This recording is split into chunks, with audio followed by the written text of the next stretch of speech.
17 वर्षीय नंदिनी 12वीं कक्षा में फेल हो गई। फेल हो जाने के अफसोस से वो एक समुद्र तट के करीब पत्थरों पर जा बैठी। अपने दुख में वो अकेली शामिल थी। समुद्र की उठ रही लहरों को देखते हुए वो खिसिया रही थी, ये सोचकर कि जो उत्साह समुद्र की जोश मार रही लहरों में है, वही उसके अंदर से क्यों खत्म हो गया। नंदिनी इसी खिसियाहट का शिकार रहकर करीब पड़े छोटे छोटे पत्थर उठाकर समुद्र में फेंकने लगी। वो पागलपन का सबूत देते हुए जोशीली लहरों को पत्थर मार रही थी। एक ही जगह से पत्थर उठाकर समुद्र में फेंकते हुए उसने एक जगह पर गहरा गड्ढा कर डाला। जहाँ से वो लगातार पत्थर उठा रही थी, अचानक उसी जगह से पत्थर उठाते हुए उसके हाथ में पत्थर की जगह कोई और वस्तु आ गई। वो उस वस्तु को फेंकने ही वाली थी कि अचानक उसने देखा कि उसके हाथ में पत्थर की जगह एक चिराग आ गया है। चिराग धातु का बना था। उसकी बनावट इस बात का प्रतीक थी कि वो बहुत पुराने समय में जलने वाला चिराग है। वास्तव में ऐसा चिराग गुजरे जमाने में जलते हुए देखा गया था। वो चिराग नंदिनी को बहुत अच्छा लगा। वो उसके साथ खेलने में गुम हो गई। इतना ही नहीं, वो अपना सारा दुख भूलकर चिराग अपने घर ले आई। उसने शीशे की अलमारी में वो चिराग सजा दिया। उसी समय अलमारी का शीशा बंद करते हुए शीशा उसकी उंगली में लग गया। परिणाम स्वरूप उंगली से खून बहने लगा। जख्म को ठीक करने वाली एक क्रीम चिराग के करीब रखी थी। नंदिनी ने हाथ बढ़ाकर जैसे ही क्रीम उठानी चाहिए, तभी उसकी उंगली से बहते हुए खून की एक बूंद चिराग पर गिर गई, जिसे वो समुद्र के किनारे से उठाकर लाई थी। बूंद के चिराग पर गिरते ही चिराग से गाढ़ा धुआं उठने लगा। ये देखकर नंदिनी डर गई। वो पीछे हट गई। देखते ही देखते उस धुएं का एक आदमी बन गया। वो आदमी करीब 35 वर्ष का था। उसके तन पर केवल काले रंग की धोती थी। उसके काले घुंघराले बाल कंधों पर पड़े थे। चेहरे से वो कोई शैतान नजर आता था। नंदिनी उसे देखकर बुरी तरह डर गई। बोली, कौन हो तुम? तुम वापस जाओ। मैं जाने के लिए नहीं आया हूँ, मैं तो आपके हुक्म को पूरा करने आया हूँ। कुछ क्षणों तक नंदिनी उसे यूं ही देखती रही। फिर उसने पूछा, तुम्हारा नाम क्या है? चिराग। ओके, फिलहाल तुम यहाँ से जाओ, मैं बाद में तुम्हें कोई आदेश दूंगी। पर कहाँ जाऊँ? चीमा ने पूछा। जहाँ से आए हो। पर अब मैं वहाँ वापस नहीं जा सकता। मुझे आप ही के घर में रहना होगा। बताइए, मैं आपके घर में किस जगह रहूं? आओ मेरे साथ।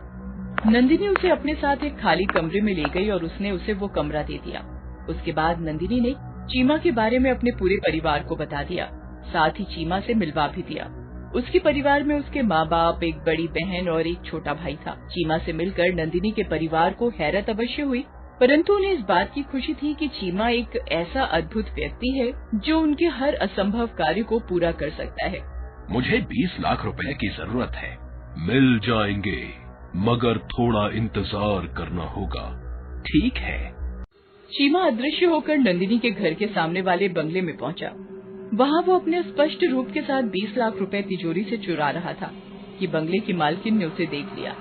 इससे पहले कि वो शोर मचाती, चीमा ने चाकू से उसका गला काट दिया और 20 लाख रुपए लाकर नंदिनी के पिता को दे दिए। जब शाम को पता चला कि सामने वाले बंगले में 20 लाख की चोरी होने के साथ मालकिन को चोर ने खत्म कर दिया है, तो नंदिनी के पिता ने अनुमान लगा लिया कि वो सब चीमा ने ही किया है। अपना ये अनुमान उन्होंने पूरे परिवार से पता कर कहा, चीमा का यहाँ रहना ठीक नहीं। ये इंसान के रूप में शैतान है। इसे घर से निकाल दो। उनकी बात किसी ने न मानी। रात को जब सब सो रहे थे तो चीमा ने आकर नंदिनी के बाप का गला घोंट दिया और उन्हें खत्म कर दिया, क्योंकि चीमा सुन चुका था कि नंदिनी के पिता उसके खिलाफ हो गए हैं। अगले दिन उसके घर में मातम मनाया गया। पिता की मौत पर नंदिनी बहुत रोई। पूरा परिवार दुखों के सागर में डूब गया था। नंदिनी का भाई इतना छोटा था कि उसे अपने पिता की मौत की कोई समझ नहीं थी। वो घर की छत पर बैठा एक कागज पर हवाई जहाज बना रहा था। तभी उसके पास चीमा आ गया। उसने चीमा से कहा, क्या तुम मुझे हवा में उड़ा सकते हो? क्यों नहीं? चीमा ने कहा, अभी लो। उसी के साथ चीमा ने उसे उठाकर आकाश की ओर उछाल दिया। वो बहुत जोर से चीखा। जमीन पर गिरते ही उसने दम तोड़ दिया। घर में दो अर्थी देखकर नंदिनी की माँ बहुत रोई। अगले दिन नंदिनी की माँ ने कहा, मुझे लगता है हमारे घर में इन 2 मौतों का कारण चीमा है। जब से ये हमारे घर में आया है, तब से एक अजीब सी मनहूसियत हमारे घर में आ गई है। चीमा को जितना जल्दी हो सके घर से निकालो। नंदिनी और उसकी बड़ी बहन ने माँ की बात नहीं मानी। नंदिनी ने माँ से कहा, मम्मा आपको गलतफहमी हो रही है, चीमा हमारे लिए बुरा नहीं है। उसने एक बार कहने पर ही पापा को 20 लाख रुपए दे दिए, मगर पापा भी उसको ही गलत समझ रहे थे और अब आप भी उसको गलत समझ रही हैं। मैं सही कह रही हूँ। माँ ने अपनी बात पर जोर दिया। मम्मा ये गलतफहमी अपने दिल से निकाल दो। नंदिनी की बड़ी बहन ने कहा, चीमा हमारे लिए बुरा नहीं है। परंतु माँ ने दोनों बेटियों की एक न सुनी। 1 घंटे के बाद चीमा ने नंदिनी की माँ को भी मार दिया। माँ की मौत हो जाने के बाद दोनों बहनें अकेली रह गईं। परिवार में अचानक 3 मौत हो जाने से दोनों बहनें टूट सी गईं। उन दोनों ने समझा कि घर में लगातार 2 मौतें होने के कारण माँ सदमे से मर गई है। 15 दिन बाद नंदिनी ने चीमा से कहा, मेरा दोस्त करण अमेरिका जा रहा है, क्या तुम उसे जाने से रोक सकते हो? बेशक, चीमा ने दृढ़ स्वर में कहा। उसके बाद 2 घंटे बीत जाने पर खबर मिली कि करण की टांग किसी ने काट दी है। इतना सुनकर नंदिनी समझ गई कि करण की टांगे काटने वाला चीमा ही है। सचमुच चीमा ने ही करण की टांगे काटी थी। नंदिनी ने अपनी बड़ी बहन को सारी बात बताई। फिर दोनों बहनों ने अगली पिछली बातों को दोहराया तो उन्हें समझ में आता चला गया कि उनके परिवार वालों का तथा उनके घर के सामने बंगले की मालकिन का कातिल चीमा ही है। चीमा को हमें इस घर से निकालना ही होगा, नंदिनी बोली। तभी चीमा ठहाके लगाता हुआ उन दोनों के बीच आ गया।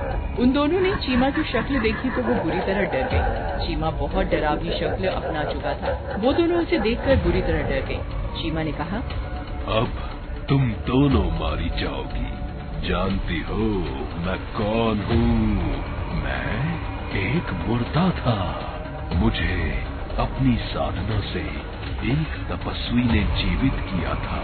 जब जीवित होकर मैं हर वो काम करने लगा जिससे तपस्वी को बुरा लगने लगा, तो उसने मुझे एक चिराग में कैद कर दिया।